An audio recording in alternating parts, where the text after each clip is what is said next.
Olá, estou eu aqui, eu e os meus grilinhos com fundo musical. Só uma parte. Eu gosto muito nos meus vídeos de colocar fundo musical, que eu acho que dá um clima, enfim, induz para o sentimento da qual eu estou externando através do livro, da leitura, enfim. Acontece que como eu posto esses vídeos em várias das minhas redes sociais, e cada rede social puxa o peixe, a sardinha para o seu prato. E nesse caso, por exemplo, uma música não é aceita em determinado rede social, a outra já aceita, a outra já não deixa colocar. E esses meus vídeos muitas vezes acabam sendo silenciados. Então, para eu não correr esse risco, estou optando por não colocar fundo musical, ok? E a natureza providenciou um fundo musical para mim, que são esses grilinhos, quando não é chuva, quando são raios, é um avião passando, enfim, é uma motocicleta barulhenta. Então eu peço perdão a vocês. Continuando, coleção Jovem Círculo de Aventuras.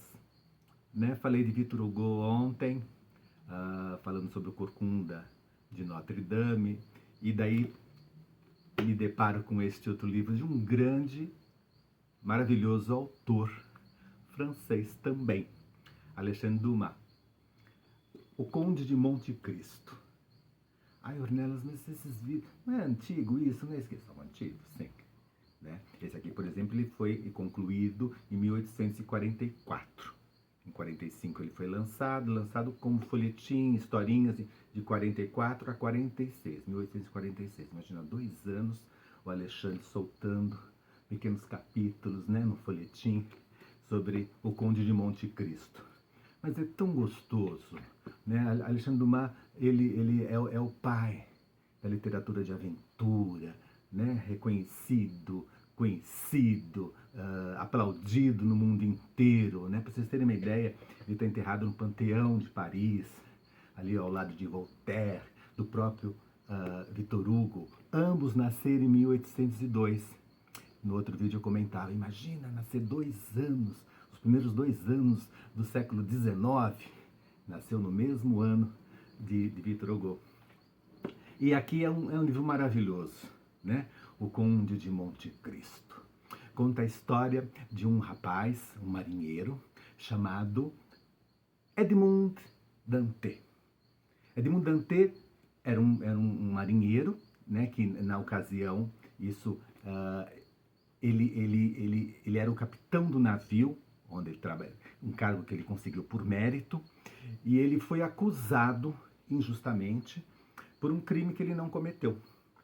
Ele foi bem na ocasião que o Napoleão Bonaparte ele foi exilado na ilha de Elba, não Elba Ramalho, na ilha de Elba, uma ilha que fica ali na região da Toscana, né, ali no litoral da Toscana, na Itália, e ele foi exilado lá, e ele foi acusado, o Edmond, de estar pegando cartas do Napoleão para fora, eles tinham uma espécie de espião. Isso era mentira, isso não era verdade, não correspondia à verdade. E ele foi preso, ficando muitos anos encarcerado. Né? E quem que bolou tudo isso? Né? Ele tinha assim 3 grandes inimigos. Né? Ele tinha o juiz de Villefort. Esse juiz de Villefort, ele era filho do verdadeiro cidadão que fazia essa tramóia de pegar as correspondências para cá e para lá. Então, para não prejudicar o pai, querendo se livrar da coisa, inventou essa história. Quando ele foi julgado, ele é culpado, sim, e tudo mais. Um grande amigo dele, o Danglars, ele era também marujo nesse mesmo barco na qual o Edmond ele era o capitão, né? Só que ele queria o cargo dele. Ele queria o cargo do Edmond Dantès.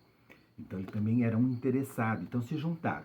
E tinha um tal de Ferdinand Mondego, que é um catalão, que ele estava interessado na Esmeralda. Esmeralda era namorada... Esmeralda não, Mercedes. A Mercedes era a namorada noiva do Dantès. Então, quer dizer, os 3 se juntaram, fizeram essa tramóia toda, e coitadinho do Edmond Dantès acabou sendo preso. Ficou anos encarcerado, e lá ele conheceu um abade. O abade Faria, não que ele faria, o nome dele é Abade, o nome dele era Faria. E o Abade Faria ajudou a escavar um túnel para tentar fugir da prisão. E o Edmundo sempre falava que ele iria se vingar, e esse abade sempre tentando tirar da cabeça dele que isso não era correto. Imagina, era um abade, né, um religioso. E falando para ele não fazer isso, não sei o quê. Eu sei que conseguiram fazer o tal túnel. Infelizmente o abade... Eu estou fazendo spoiler, né? Já estou contando toda a história. O abade, ele não conseguiu fugir. Ele morreu antes. Mas o Edmundo conseguiu. E ele foi até a ilha de Monte Cristo, que ele ficou sabendo na prisão que piratas, anos antes, haviam escondido joias, espadas, enfim, coisas valiosas nessa ilha. Então ele foi lá, se apoderou disso e foi para Paris. Chegando em Paris, com o título de Conde, né? Ele né, falsificou essa coisa, que é Conde de Monte Cristo, ele conseguiu se vingar um por um. Enfim, é uma história super assim, emocionante, cheia de altos e baixos, muita injustiça, e é muito legal. E assim, Alexandre Dumas. Alexandre Dumas, aqui neste caso, é o pai. Por quê? Alexandre Dumas, ele era neto, para vocês terem uma ideia, ele era neto de um grande marquês, família abastada na França. E esse cidadão, esse marquês, foi para a ilha de Saint-Domingue, que hoje é o Haiti. E lá ele se casou, ele se juntou com uma escrava. Não sabe se ela era escrava, se ela já era aforreada, enfim. Então, dessa relação nasceu o pai de Alexandre Dumas. E o pai dele, ele fazia parte da... Ele trabalhava... Ele tinha uma carreira militar muito grandiosa, muito exitosa. Ele chegou a ser general, conhecido como General Dumas. Então, desse relacionamento, né, nasceu o Alexandre Dumas. E daí depois, mais tarde, o Alexandre, o pai queria que ele fosse advogado e coisa e tal, mas ele não queria saber disso não. Ele queria interpretar, porque ele era ator também, escritor, começou a fazer textos, folhetins, e começou a ganhar muito dinheiro. Ele já tinha uma vida, de certa forma, abastada, mas ele começou a ganhar muito dinheiro. E com esse dinheiro ele conseguiu formar um tipo de como se fosse uma empresa, onde ele tinha vários colaboradores. Né? Tanto é que muitas pessoas falam que as histórias não eram dele. Ou seja, ele tinha pessoas que escreviam as histórias, que passavam por ele, e ele olhava, ele assinava, ele mudava aqui, mudava lá e apresentava os textos. Né? Mas ele era o grande mentor dessas histórias todas. Né? Então, este Conde de Monte Cristo, por exemplo, ele foi escrito por Alexandre Dumas, junto com Augusto Marquet. Né? Esse Augusto Marquet, juntos, escreveram a história O Conde de Monte Cristo. Alexandre Dumas, com esse dinheirama todo que ele ganhava, ele fazia muita fusarca. Né? Ele chegou a se casar, ele teve filhos. Para vocês terem uma ideia, fora os filhos que ele teve com a esposa dele, ele teve pelo menos uns 3 filhos fora do casamento. E um deles deu o nome de Alexandre Dumas também. Então, hoje tem essa confusão. Então, para não ter problema, então, quando a gente se refere a este, então a gente fala Alexandre Dumas, pai, père. E tem o filho, que é Alexandre Dumas, filho. O Alexandre Dumas, filho, é aquele que escreveu A Dama das Camélias, né? Uma peça importantíssima e tudo mais. Então, tanto o pai como o filho, grandes escritores.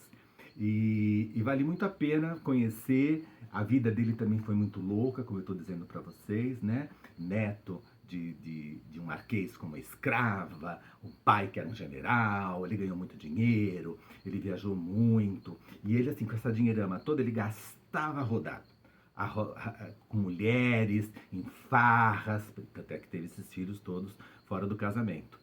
E daí ele começou a se meter em dívidas. E ele, para fugir das dívidas, ele morou um tempo na Rússia, ele morou um tempo na Itália, enfim, e com tudo isso, ele foi tendo... Quando ele estava na Itália, né, ele... vou escrever uma história que, enfim, a Ilha de Elba e papapá, daí já sai essa história, por exemplo, né? E muito do que ele conta a história por trás, como pano de fundo, a história da França. Por isso que ele é tão elogiado, tão contemplado, tão respeitado. Então vale muito a pena vocês conhecerem. Eu uso muito esse termo, né? Vale muito a pena. Vale a pena. Sabe por que vale muito a pena? Por que a gente fala vale a pena? Porque assim, no passado, as pessoas não existiam canetas, né? Era tudo na pena, né? No tinteiro e coisa e tal. E a peninha lá para poder escrever era uma coisa que era meio cara, que com o tempo se desgastava, né? Então, quando a pessoa escrevia, um autor, eu escrevi um livro, uma odisseia, né? Daí perguntaram, valeu a pena? Tipo assim, valeu gastar a pena? Valeu, entendeu? Valeu a bique?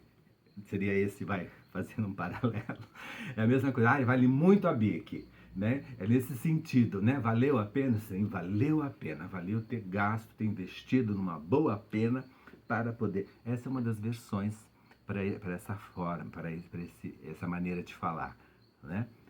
Valeu a pena. Então, vale a pena ler Alexandre Dumas Père, Alexandre Dumas pai, né? Autor do Conde de Monte Cristo. Ele é também autor dos Três Mosqueteiros, mas isso eu falo em um outro momento, tá bom? Beijo pra vocês, os grilinhos estão dando tchau pra vocês também, e a gente se fala. Tchau!